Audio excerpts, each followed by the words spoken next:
आदमी कुछ देर के लिए सुख में जाने लगता है कि तत्काल आकर दुख खड़ा हो जाता है। दुखी मन पहले से ही भरा होता है।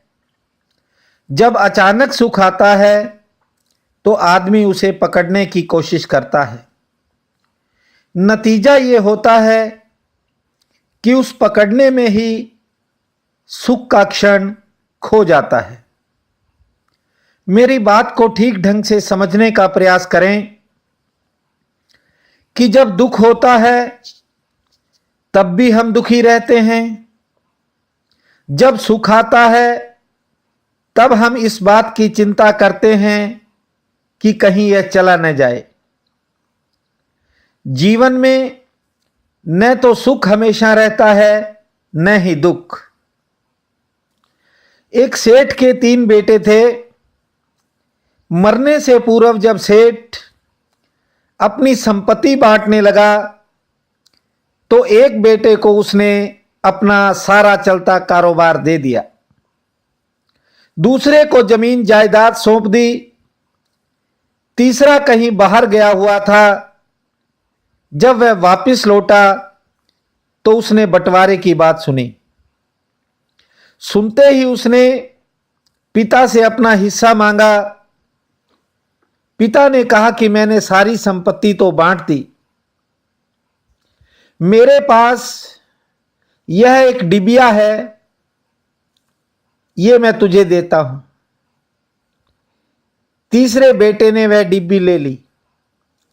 पिता ने कहा इसमें एक अनमोल हीरा है, जब कभी संकट आए तब इसे खोल लेना, अन्यथा सदैव इसे बंद करके अपने पास रखना। कुछ वर्षों बाद पिता इस दुनिया से चल बसा। तीसरा बेटा समुद्री जहाज में काम करता करता 4 जहाजों का मालिक बन गया। एक दिन समुद्र में आए भयंकर तूफान में उसके चारों जहाज डूब गए, लेकिन जब वह खुद किसी तरह बच गया तो उसे पिता की बात याद आई।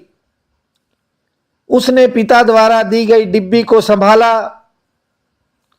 उसे खोला तो उसमें देखा कि हीरे की जगह उसमें तो एक लोहे की पत्री मिली। लेकिन जब वह पत्री को देखने लगा तो उस पत्री पे लिखा था कि यह भी बीत जाएगा। व्याकुल उस बेटे ने जब इस बात को पढ़ा कि यह भी बीत जाएगा तो अचानक उसके मन में हौसला आ गया। वह फिर एक बार काम करते करते, मेहनत करते करते आगे बढ़ा और एक दिन 40 समुद्री जहाजों का मालिक बना। समय न तो अच्छा रहता है न बुरा रहता है। ठीक से समझें, न तो सुख का मोल है न दुख का मोल है। हमेशा सुख में रहना है, ऐसा संभव तभी हो सकता है जब वह आपका स्वभाव बन जाए, अन्यथा आप सुख व दुख दोनों परिस्थितियों में दुखी ही अपने आप को पाएंगे।